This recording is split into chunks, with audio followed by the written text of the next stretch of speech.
Hello, hello, hello again, and welcome YouTube, wherever you may be in the world. Today, I am G Sharp Jams, your host here at FX Studio 2.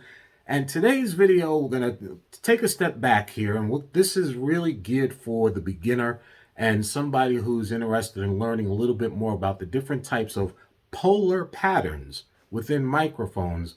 What are they? When should I be using them? How should I be using it, and things of that nature. Now, before we get started, as you can see, I'm wearing my Dallas Cowboys number 22 jersey. Go Cowboys! I am a huge Cowboy fan from way back when, and I know I take a lot of flack for being a Cowboy fan. I know there are a lot of Cowboy haters out there, but hey, hate away. I will be a Cowboy fan forever, especially number 22, the best there ever was. Anyway, let's get back on topic. Again, today we're going to be taking a look at polar patterns, different types of microphones, condenser microphones, dynamic microphones, Figureeight, cardioid, supercardioid, omnidirectional, all the different types that are out there. So again, if you're already familiar with this, that's okay. Go ahead and skip the video and I'll see you next week. But if you're you're not a beginner and this is something that you want a little bit more information on, maybe this will help you out. But stick around. We'll be right back. Video is going to begin right after this.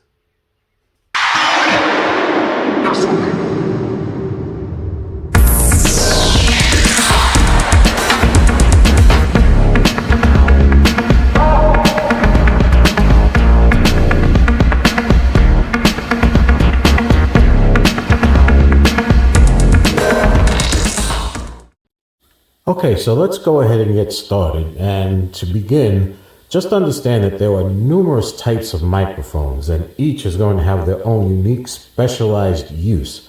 It is very important to understand the differences between them and when you should be using them.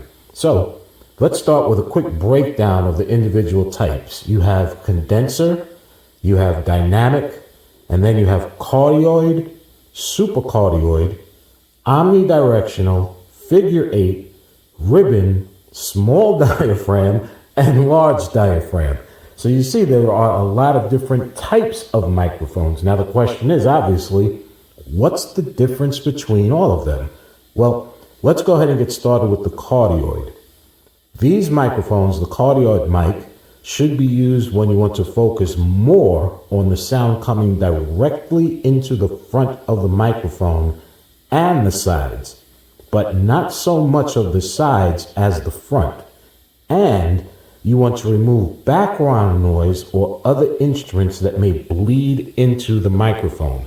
And that's something that's very important to keep in mind as well. When I use the word bleed, whenever you're recording a live band in a session and you might have the drums on one side of the room and you have the guitar player on another side of the room and then you have your vocalist standing out in front of everybody else, you'll get that bleed into that vocalist microphone from the drummer or from the guitar player if you don't have them isolated in their own separate rooms. And this is where the cardioid mic comes into play because it's going to do its best. Now, there's always going to be some bleed, but it does a very good job at removing that bleed and only accepting the sound that's coming into the front of it and the sides. And again, not so much the sides as the front. So it's really focusing on any information or sound that's coming directly into the front of the microphone.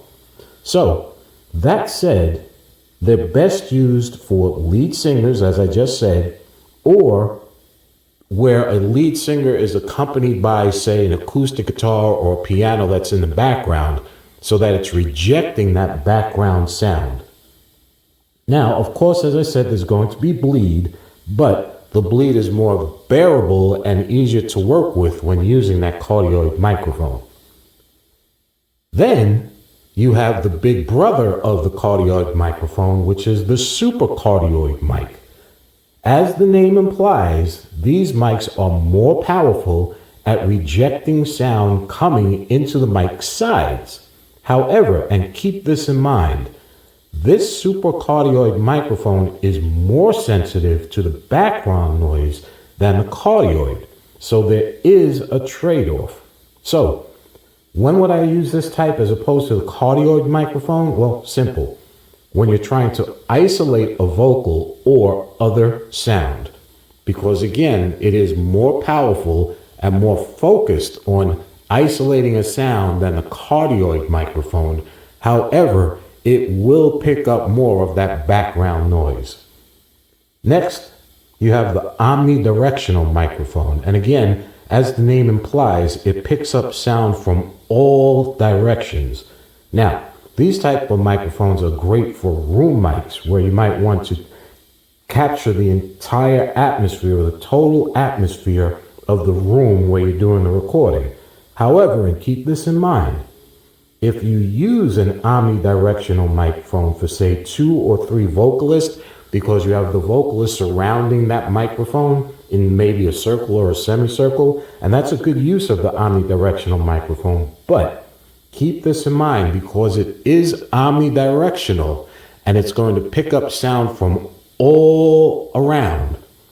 It's a very good idea to make sure that those vocalists are very close to the mic, because again, that omnidirectional microphone is going to pick up sound from all over. It's a full pattern microphone, so those vocalists are going to have to be very close to that microphone.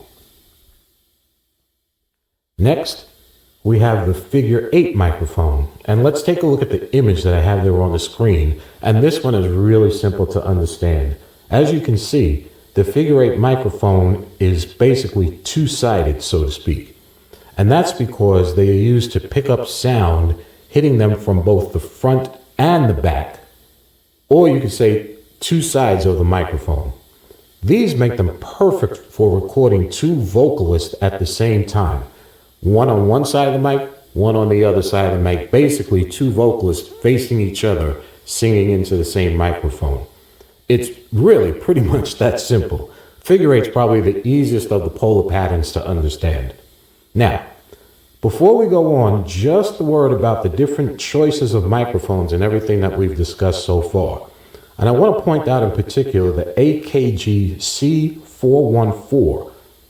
This microphone has the ability to give you all of the patterns we have discussed so far. It is a very popular microphone in recording studios because of its versatility, and it sounds fantastic.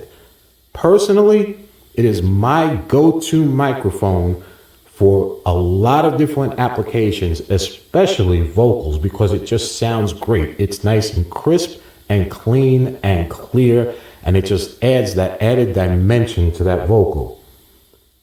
Also, the C414 has a filter built into it, which is good for cutting off low frequencies, and it also has an attenuation pad that works at -6, -12, and -18 dB settings. So not only are you getting a microphone that has all those different polar patterns that you can use, but you're also getting a microphone with padding and a low frequency filter on it as well. Well worth the price, tremendous microphone. Just me saying hint, hint, maybe this is something you want to take a look at. But let's move on.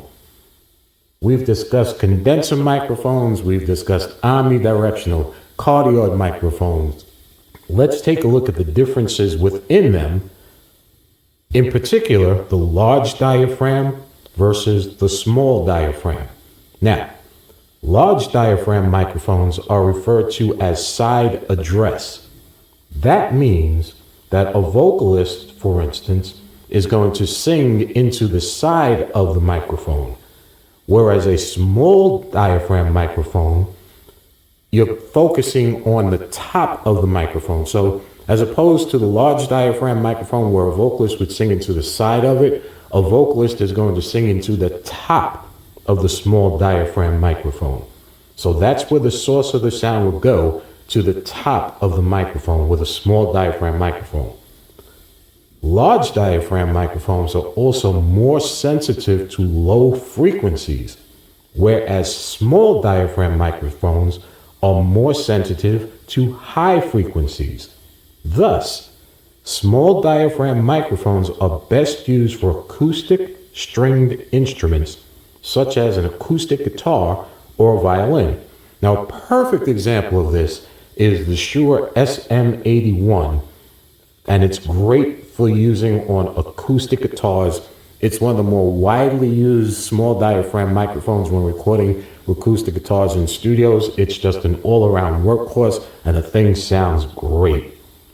As opposed to the large diaphragm microphone, which is better suited on something like a kick or a bass drum. Next, let's take a look at the dynamic condenser microphone. These microphones are best used on anything that is very loud, such as brass instruments or a screaming power rock vocalist. Somebody who's just screaming into that microphone. Very, very sensitive to loud noises.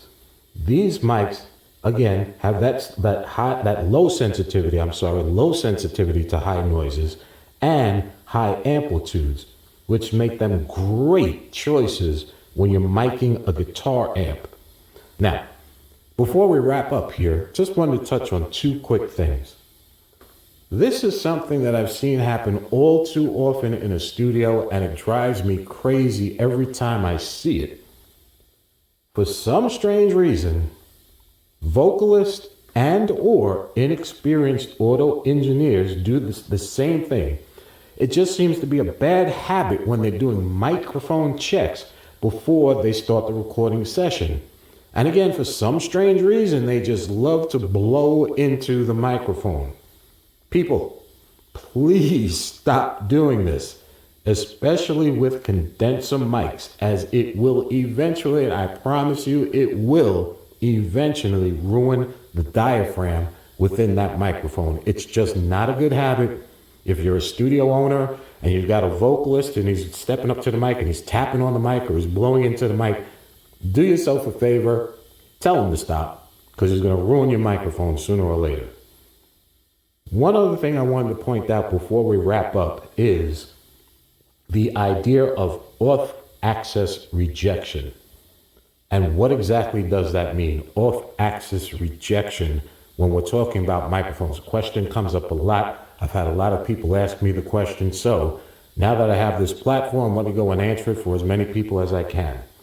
Simply put, off-axis rejection means when a microphone is specifically designed to focus more on a particular point of an incoming sound and reject the other points of entry, such as the sides and the background.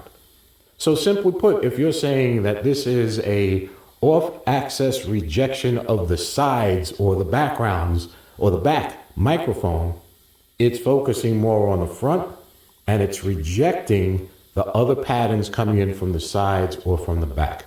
That is very simply what an off-axis rejection is referring to. Okay, so I hope that helped you out, and I hope that gave you a better understanding of the different types of microphones that are available and the different types of polar patterns that exist within these microphones and how to use them properly. Until next time, G Sharp Jams out, saying please everybody have a great rest of your day, and don't forget, as I always say, there are no rules to this game. Do whatever you want, as long as it sounds right to you, then it is right. Keep creating.